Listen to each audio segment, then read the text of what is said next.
Welcome to my study centre. আজকে আমি প্রশ্নবিচিত্রা রায় ও Martin ষষ্ঠ শ্রেণীর ইতিহাসে 7 নম্বর স্কুলটা সলভ করব।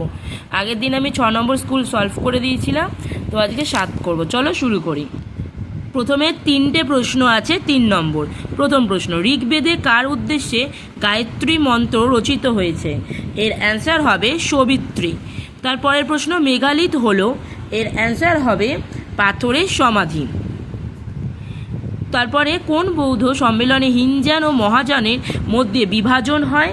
এর উত্তর হবে চতুর্থ। তারপরে আছে শূন্যস্থান পূরণ করো, 4টে প্রশ্ন, 4 নম্বর।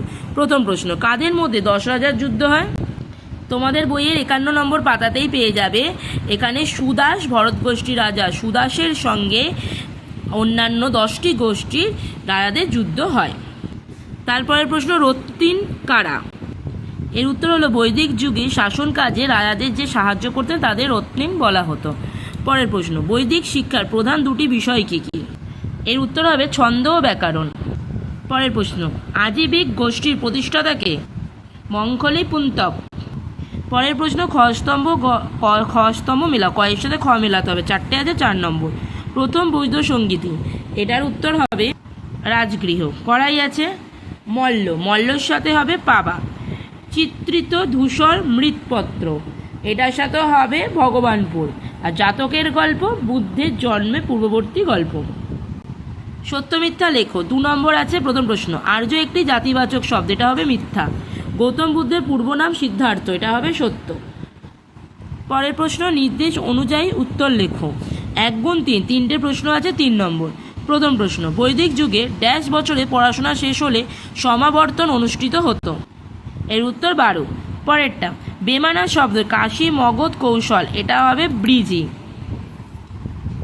পরে কোনটি ব্যাখ্যাটা ঠিক? পরবর্তী বৈদিক যুগে শিক্ষার সঙ্গে উপনয়ন সম্পর্ক ছিল। প্রথম ব্যাখ্যা আছে উপনয়নের ফলে শিক্ষা শেষ হতো, উপনয়ন অনুষ্ঠানের মাধ্যমে গুরু শিষ্যকে বলে মনে নিতেন, আর বছরে একবার উপনয়িত হতো। এইটা কোনটা হবে? ব্যাখ্যা 2।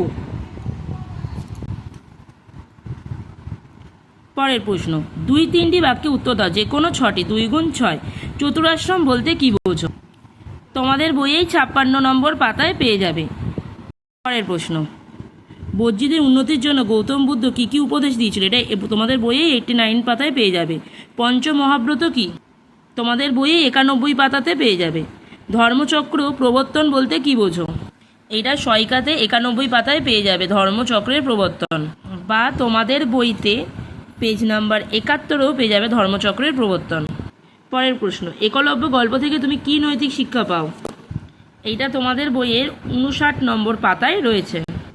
পরের প্রশ্ন, সাম্রাজ্য কি?